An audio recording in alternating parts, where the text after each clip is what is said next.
एक बुजुर्ग किसान होता है, अपने खेत में हरी हरी सब्जियां उगाता है दोस्तों। जब हरी सब्जियां उगा के तैयार हो जाता था तो उन हरी सब्जियों को लेकर के वो मार्केट में जाता था बुजुर्ग व्यक्ति, और मार्केट में अपनी दुकान लगाता था।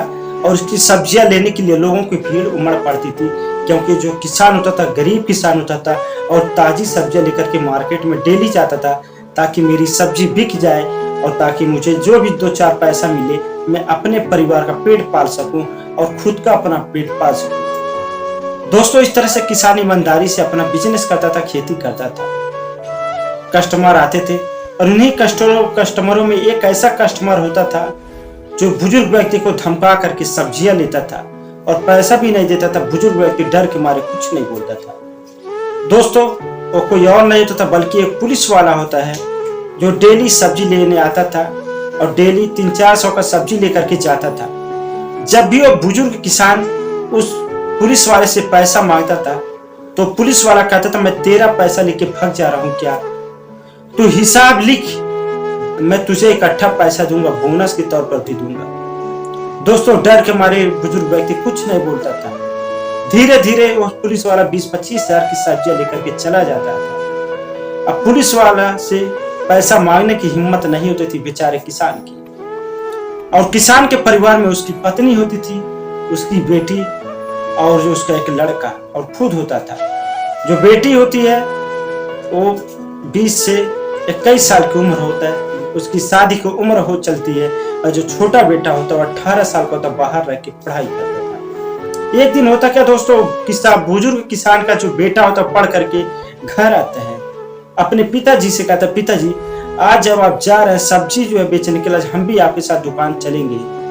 उसके पिता कहते हैं, बेटा तू इतना दिन पे आया घर पे, तू अपने पढ़ाई पर फोकस कर, तुझे सब्जी बेचने की कोई जरूरत नहीं। वो कहता, पिताजी नहीं, मैं चलूंगा, आज यही सब्जी की देन है, आपकी मेहनत की देन है जो मुझे अच्छा खासा पढ़ा रहे हैं। अगर मैं आपके साथ 2-3 दिन सब्जी के दुकान पर बैठ जाऊंगा तो उसमें बुराई वाली क्या बात है।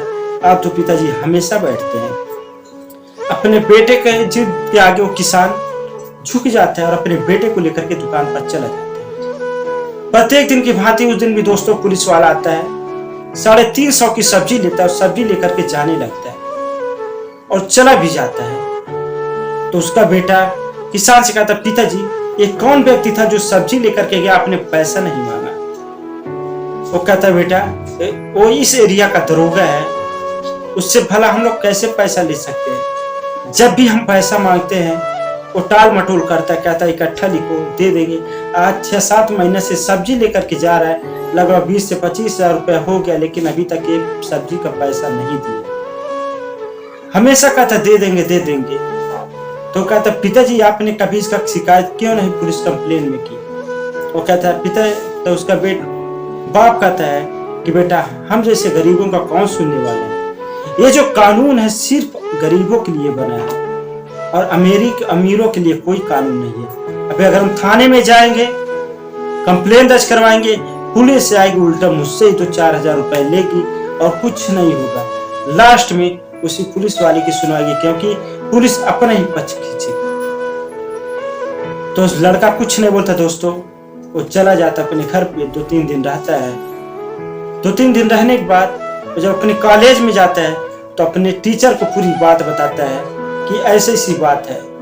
तो टीचर कहता है, वाकई में बहुत गलत हो रहा है तुम्हारे साथ, तुम घबराओ मत, मैं कुछ इंतजाम करता हूँ। तो दोस्तों, उस टीचर का एक बेटा होता है जो एक IAS अफसर होता है।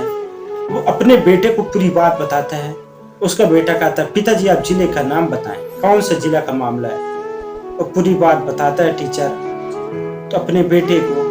तो जो उसका बेटा होता है IAS अफसर, वो उस जिले के कलेक्टर को फोन करता है और पूरी बात बताता है, ऐसी बात होती है। ये बात सुनकर के कलेक्टर कहता है, ये तो वाकई बहुत गलत हो रहा है, आप टेंशन न लें, हम इस मामले को खुद जांच करेंगे, खुद उस दुकान पर हम जाएंगे। तो दोस्तों, अगले दिन उस जिला का कलेक्टर खुद अपना वेश बदल करके उस दुकान पर जाते हैं सब्जी लेने के लिए। वो सब्जी लेते हैं, सब्जी लेने के बाद बाजू में एक दुकान होता है, वहीं वो बैठ जाते हैं और इंतजार करते हैं पुलिस वाला आएगा।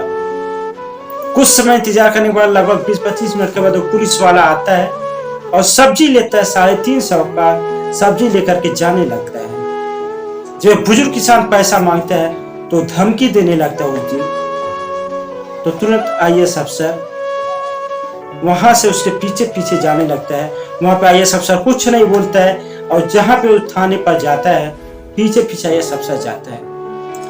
अगले दिन वो आईएएस अफसर इस मामले की बात करता है, आईपीएस अधिकारी को पूरी बात बताता है। तो दोस्तों फौरन उस करप्ट दरोगा को वहां पर सामने आईएएस अफसर के सामने पेश किया जाता है, और उसकी जो क्लास लेते हुए उसको फौरन सस्पेंड करते हुए उसके ऊपर संगीन धारा में एफआईआर दर्ज करते हुए उसको जेल भेज दिया जाता है। और उसके बाद जो किसान का पैसा रहता है वो आईएएस अफसर खुद अपने जेब से देते हैं, और किसान से कहते हैं कि बाबा माफ करना, ऐसे कुछ करप्ट पुलिस कर्मचारी हैं जो हमारे विभाग को बदनाम कर रहे हैं। तो कहता है कोई बात नहीं बेटा, तुम्हारे जैसे ईमानदार अफसर है, हम जैसे गरीबों का जो सुनवाई होता रहता। तो दोस्तों ये जो मेरा कहानी सुनाने का उद्देश्य था सिर्फ यही कि कभी किसी का हक मार करके पैसा हड़पने की कोशिश न करें। कहते चाहे कान इधर से पकड़ो इधर से पकड़ो, लेकिन आपको तो देना ही देना पड़ेगा। इसलिए